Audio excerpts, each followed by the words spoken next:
right now the crypto economy is about $1 trillion.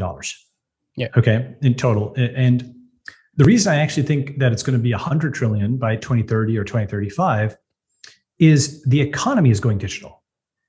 And so, all work is remote work, right? How much, for example, what percentage of your life do you spend looking at a screen? Yeah. I mean, it's almost entire waking hour. Entire waking hours. Yeah. Well, so that's the thing. Most of your life is being spent in the matrix.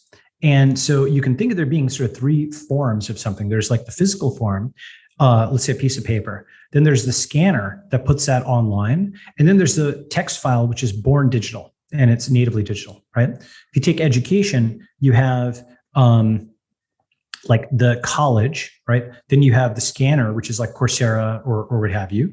And then you have the V3, which is happening now. And I think you're going to see like the next generation, sort of what like Uber was to Zipcar, right? Zipcar is like a V1 and Uber is like a V2, yeah? Or what the iPhone was to the Palm Pilot, right? The Palm Pilot was like pretty popular, but then the iPhone was like 100x more popular. The Palm Pilot was not a failure, but the iPhone was just much, much bigger and it built on the success of the previous one. The reason the reason that valuation of $1 trillion I think is reasonable is virtual reality is coming and augmented reality is coming and everybody's remote all the time and remote work means international work and international work means offline currencies just aren't as valuable as something where you can use it like email, like sending money should be like sending an email. You shouldn't have to go to the bank and do a wire transfer. You shouldn't have to look up 50 different formats. It should just be native. I mentioned this in the context of India Stack. Someone said, why don't we just use the national digital rupee? And eventually I was able to come up with a one-liner on it, which is smartphones just let you place domestic calls, they let you place international ones as well, right? And so absolutely, look, India Stack is phenomenal. I'm a huge fan of it. Like we should put a national digital rupee in there and there's lots of trading that can happen within India on it. But you also are going to want people to be able to as transparently make international transactions, just like on WhatsApp. Do you keep track of who is in India versus outside of India? No, it just works. Yeah. Right. And there's all kinds of routing behind the scenes. It's hitting, like it's pinging off of Tbilisi to get to London or whatever. You're not seeing any of that. And crypto will be like that. You'll just be able to get funded by, when you go viral, you just get a lot of likes, you get a lot of money, right? Okay, so the answer to your second point is, this is speculation that the digital economy will become 10x or 100x larger and will need digitally native things. I mean, just if you visualize, by the way, imagine you're in a virtual reality, and this is not that crazy now because VR exists, right? People are using it. All the kids are in Fortnite. When you're in a VR game or environment, and there's the gamification of work, V2, where you're not just using a nice 2D interface, but a nice 3D interface, right? And I've tweeted out some of the stuff like for bioinformatics or anything that's requiring data visualization, VR is better. It's just better. Like you can rotate in 3D, you can have tons of whiteboards there, you can save persistent rooms, you can use spatial memory so that you don't have to remember everything, like where did I put this window? It's like you've got a gigantic mansion that you can like bookmark your stuff in. That alone is quite useful, right? And in that kind of environment, of course, we're going to need virtual currency. So virtual reality may turn out to be to virtual currency what the iPhone was to the internet. Okay. Like that huge boost, right? Okay, so that's number two. These are the reasons that investors who have made lots of money are betting hard on crypto. Of course, it could go to zero. There's ways it could go to zero. There could be, a break of various encryption algorithms. Quantum cryptography could break it. There may be nation state attacks we haven't contemplated. Of course, there's always risk, right? But I think the idea of cryptocurrency rather than any specific cryptocurrency will persist and will improve for these reasons. Okay. Now, remind me of your first point. You said comparing it to past things, there's things that have failed and things that have succeeded, right? Yeah. So I think that the analogy of the internet to crypto, I think, is stronger than most other such analogies. And the reason is that the internet took all these forms of media like books and music and movies, like television, movies, and telephony, and digitize them, right? So you had AT&T, the telephone company, and that became VoIP.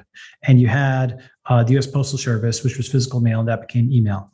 And you had NBC, which was television, and that became YouTube. And these different forms of information all just got turned into packets. And now we don't think of them as being regulated in different ways. Like, because before in the 80s, mail and television and telephony were all regulated totally differently. And now, of course, you can just send packets, and it'd be really weird if you need a different license for Gmail versus YouTube or whatever. That's like actually considered silly, right? By analogy, we have different categories for cash, currency, stocks, bonds, mortgages, art, et cetera, all these scarce assets today. The fundamental innovation of the blockchain was the ability to represent scarcity digitally. Because before blockchains, you could transfer, or rather you could copy rather than transfer something, right? I can copy a file to your hard drive. What I couldn't do is transfer it in such a way that you knew I no longer had possession of it. And everybody knew I no longer had possession, right? So provable transfer is the problem blockchain solves. It models scarcity on chain. You can see there's a debit here and a credit here. It is the debit that was the critical innovation. So before then, you need to trust a PayPal or some central institution, a bank, to make that debit for you. And of course, if you trusted them, they could not just debit you, they could credit themselves. Okay, what's my point? Point is, the analogy to the internet is actually deep because the stocks, bonds, currencies, et cetera, just like movies, music, and et cetera were digitized by the internet, stocks, bonds, currencies, cash, gold, all digitized by blockchains and made programmable, right? So that's why it's like a deep analogy to the internet, not similarly like growth rates, but it's a digital technology that digitizes many previously disparate offline concepts, makes them all programmable, makes it much more valuable in the process. Now, to the meat of your question, which is, how do we know that this is not just a repeat of something that's happened before or what have you? I mean, there's been 4 or 5 crypto bubbles or like booms and busts. You know, it's, as I said, it's been pretty, it just hasn't died, you know? Yeah. Lots of people have proclaimed it dead. There's a site called Bitcoin Obituaries. Yeah, but where basically they're like, yeah, well, Bitcoin died in 2017, pronounced it by this guy, right?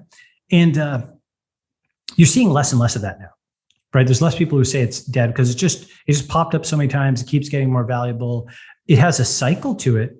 Just like the Olympics have a 4-year cycle, you know, just like the seasons have a 1-year cycle, you know, there's a cycle to it because the mining does drive it. There's a cycle of over and under investment, of crash and recovery. That's absolutely real. And that matters if you're running a cash flow business where you need to husband cash for the bad times. But that is different than saying it's a bubble, right? Cycle is not the same as bubble. In terms of other analogies you mentioned, I mean, lots of things are things where, you know, for example, AI, people started working on that in the 60s, I think, maybe even earlier, with like Sherdlu and whatnot. You know, with video games, you know, that's been going on since the 70s with Atari.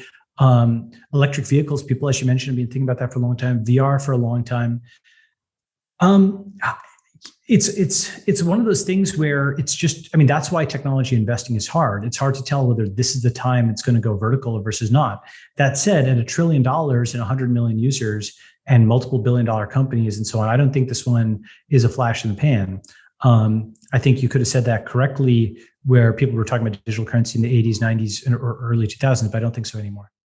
It seems, I mean, every piece of technology that's hyped up eventually actually ends up changing the world in a significant way. It's just the timing that is usually sort of on and off by multiple decades. Sometimes, exactly. That's right. And the thing is, too early is the same as being wrong sometimes, right? But you can also get scar tissue, right? Where you've seen it fail before. And because you've seen it fail before, you don't invest in it again. And now actually it works. You know, right. For a while, Peter Thiel said, no one will ever be able to do something like PayPal again. Okay. And why did he say that? Is because it was such a scarring experience for him to set up. I mean, because I thought of PayPal early on as the easiest company in the world. What are you doing? You just got a database that's debiting this guy and crediting that guy, right? And the reason it was hard is there's all kinds of fraud and people using fake credit cards and government criminals and criminals coming after them, people trying to sue them, blah, blah, blah, blah. It was insane, stressful, difficult business, right? They were burning so much cash. There's a dot-com crash. So many things were happening at the same time.